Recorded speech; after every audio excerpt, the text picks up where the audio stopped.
Dans le village paisible de Kimbala, la vie suivait son cours normal sous le soleil d'Afrique.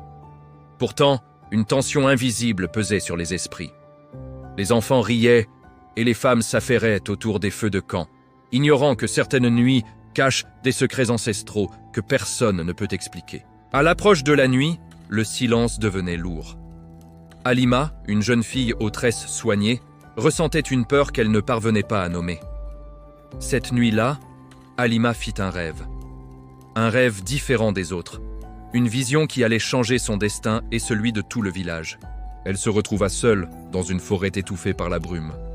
Soudain, des ombres sans visage émergèrent du néant, l'entourant lentement. Les murmures des ombres résonnaient. « Halima, reviens parmi nous. » Le voile entre les mondes semblait se déchirer sous ses pieds. Elle se réveilla en sursaut, le cœur battant à tout rompre. Sa mère entra précipitamment, une lampe à huile à la main, le regard chargé d'effroi. « Maman, il m'appelle. » « Dans mes rêves, » chuchota-t-elle. La peur de sa mère confirmait que les légendes du village devenaient une sombre réalité. Au matin, la lumière était livide. Un rassemblement inhabituel sur la place centrale annonçait que le cauchemar ne s'était pas arrêté au réveil. Un corps gisant au sol, recouvert d'un tissu blanc, glaçait le sang des témoins. Les murmures de sorcellerie parcouraient la foule comme un poison. Le chef du village convoqua le conseil. « Nous devons comprendre ce qui se passe avant qu'il ne soit trop tard », déclara-t-il d'une voix grave. Pendant ce temps, un vieil homme aux yeux perçants fixait Halima. Il semblait lire en elle comme dans un livre ouvert sur l'au-delà. La nuit suivante, quelque chose prit le contrôle. Halima sortit de sa case, les yeux vides, marchant d'un pas mécanique vers la forêt interdite. Un témoin, caché dans l'ombre, regardait la scène avec stupeur.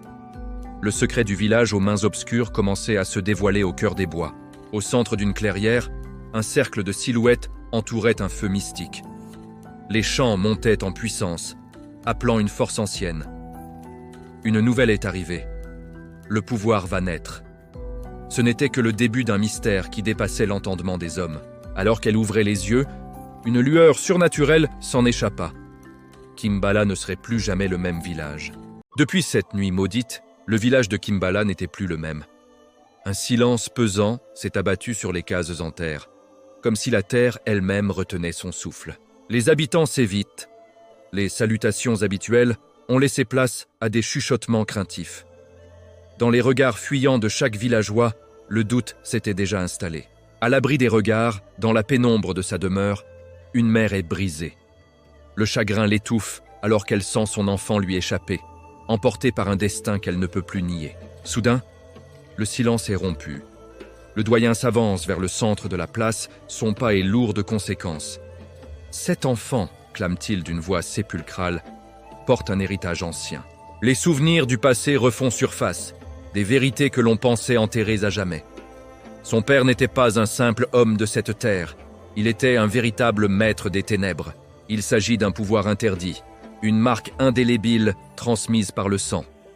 La lignée maudite a trouvé son réceptacle final, et rien ne pourra briser ce lien sacré et terrifiant. Halima se retrouve seule face à sa destinée, au cœur de la forêt interdite. Les esprits de la nuit l'entourent, murmurant une exigence fatale. Accepte ce que tu es ou disparais. La lutte intérieure est vaine face à l'immensité du noir. Mais certaines forces ne demandent pas la permission. L'obscurité s'insinue en elle, réclamant chaque fibre de son être. Le refus laisse place à une acceptation glaciale. Une lumière surnaturelle jaillit de son regard, marquant la fin de l'innocence et le début d'un règne d'effroi. Elle est prête. Le silence est tombé sur le village, mais ce n'est pas le calme avant la paix. C'est le souffle lourd d'une tempête qui ne vient pas du ciel, mais des profondeurs de la terre. Quand les ténèbres prennent racine dans le cœur des hommes, la guerre devient inévitable. Dans cette obscurité grandissante, une silhouette s'avance. Le vieux guérisseur, porteur des anciens secrets. Il sent l'équilibre se rompre. Son bâton frappe le sol poussiéreux, réveillant la mémoire des ancêtres. Il scrute l'horizon avec détermination. Tout n'était pas encore totalement perdu pour son peuple. Au cœur de la forêt sacrée, Halima ne s'appartient plus. Les ombres dansent autour d'elle. Ses yeux brillent d'une lueur surnaturelle, reflet d'une lutte interne déchirante contre l'oubli. Le chef des ombres murmure à son oreille. Le pouvoir a changé son cœur, mais pas son âme. Le combat commence là où la lumière s'arrête. Le guérisseur pénètre dans le domaine des spectres. Le sol tremble sous ses pas. Les arbres gémissent, alors que les forces maléfiques se réveillent. Des griffes d'encre jaillissent pour lui barrer la route, mais sa foi est un rempart inébranlable. La confrontation éclate dans un fracas de lumière aveuglante et d'énergie totalement obscure. C'est une bataille invisible, plus violente que toutes les guerres humaines jamais menées. Des symboles mystiques s'embrasent dans l'air, protégeant l'esprit d'Alima contre la corruption dévorante. La puissance des anciens se confronte à la haine éternelle dans un duel de volonté pure. Alima est le champ de bataille. Tiré physiquement entre deux mondes, son visage exprime la douleur. Chaque battement de son cœur est un cri pour la liberté. Elle doit choisir maintenant son destin. Elle lutte avant que les ombres ne consument la toute dernière étincelle de son humanité. Puis, le silence absolu. Une explosion de dualité déchire le voile de la réalité. Alima ouvre les yeux sur un monde nouveau. Elle est différente, marquée à jamais par ce combat. La lumière et l'ombre cohabitent désormais en elle. La véritable guerre ne fait que commencer. Le village de Kundi ne connaît plus le repos. Ce soir, l'air est lourd, chargé d'une électricité invisible qui glace le sang des braves. Un silence sépulcral a envahi les ruelles. Seul le claquement violent des volets sous un vent mystérieux vient briser cette atmosphère de terreur pure et oppressante. À l'entrée du village, une silhouette émerge des ténèbres. Alima est revenue, mais elle n'est plus la jeune femme que les anciens ont jadis connue. Sa présence corrompt la terre même qu'elle foule. Les villageois terrifiés s'enfuient, leurs cris de détresse résonnant contre les murs de Pizé alors que l'obscurité progresse. Mais une lumière persiste au centre du chaos. Le vieux guérisseur s'avance, son bâton sacré à la main, prêt à défier l'entité qui dévore désormais son élève. Alima, ce n'est pas toi qui parles à travers ces ombres. Libère ce village et retourne d'où tu viens avant que l'âme de notre terre ne s'éteigne. En guise de réponse, des vrilles d'ombre rampent depuis les pieds d'Alima, cherchant à étouffer la lumière du sage. La confrontation spirituelle a véritablement commencé ici. L'invasion est totale. Les ténèbres ne se contentent plus du sol, elles grimpent sur les maisons, s'immisçant par chaque fente pour réclamer les âmes innocentes.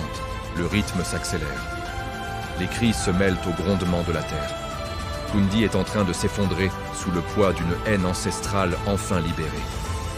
Dans un cri de fureur, le guérisseur libère toute sa puissance. Une déflagration de lumière blanche pure percute le mur d'ébène dressé par la jeune femme transformée. Le duel est d'une intensité insoutenable. Alima, possédée, canalise le néant pour repousser l'assaut sacré. Chaque choc d'énergie fait vaciller la réalité même du village. La terre tremble, les arbres se déracinent. C'est un combat pour l'équilibre du monde, où la lumière vacille face à l'abîme qui ne veut plus attendre. Soudain, une silhouette frêle traverse le champ de bataille. La mère d'Alima, le visage baigné de larmes, court vers sa fille au mépris du danger mortel. Alima, ma petite Alima, reviens vers nous. Les cris de la mère percent le vacarme de la magie, touchant une corde sensible dans l'obscurité. Le temps semble s'arrêter. Les ombres qui dévoreraient Alima hésitent. Une larme humaine coule sur sa joue sombre, signe d'un combat intérieur plus féroce encore. Mais la fusion est trop avancée. L'amour et la haine entrent en collision frontale, déclenchant une instabilité qui menace de tout anéantir dans un rayon de plusieurs lieues. Une explosion gigantesque déchire le ciel nocturne. La lumière et l'obscurité se mélangent dans un tourbillon final, effaçant tout témoin de cette lutte épique et sacrée. Le calme revient aussi vite qu'il s'est brisé. Une fumée épaisse et grise recouvre les ruines silencieuses. Plus rien ne bouge, plus rien ne semble vivre. Pourtant, au cœur du néant, une forme se dessine. Une silhouette inconnue émerge des cendres, portant en elle le poids d'un nouveau monde qui vient de naître. La bataille pour Kundi est terminée, mais le cauchemar ne fait que commencer. Qui est cette entité ? Que reste-t-il d'Alima dans ce nouveau réveil ? Après la guerre, il ne restait que le silence et les cendres.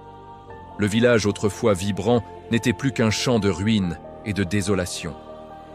Halima, est-ce que tu m'entends? Je suis encore là. Au fond d'elle, la lumière n'avait jamais disparu. Tu ne peux pas nous détruire. Nous sommes en toi. Elle se battait contre une obscurité qui menaçait de consumer son âme tout entière. Ma fille, bats-toi, je sais que tu peux. Un silence pesant s'installa, tandis que les larmes d'Halima se mêlaient à la poussière du sol. Alors, je vais tout arrêter, même si ça doit me coûter la vie. Parfois, sauver les autres demande de se perdre soi-même. Une immense vague d'énergie pure jaillit de son cœur, balayant les ténèbres. L'explosion de lumière dissipa le mal, ramenant la paix sur cette terre meurtrie. Elle n'était pas une sorcière, elle était une héroïne. Parfois, les vrais héros disparaissent en silence.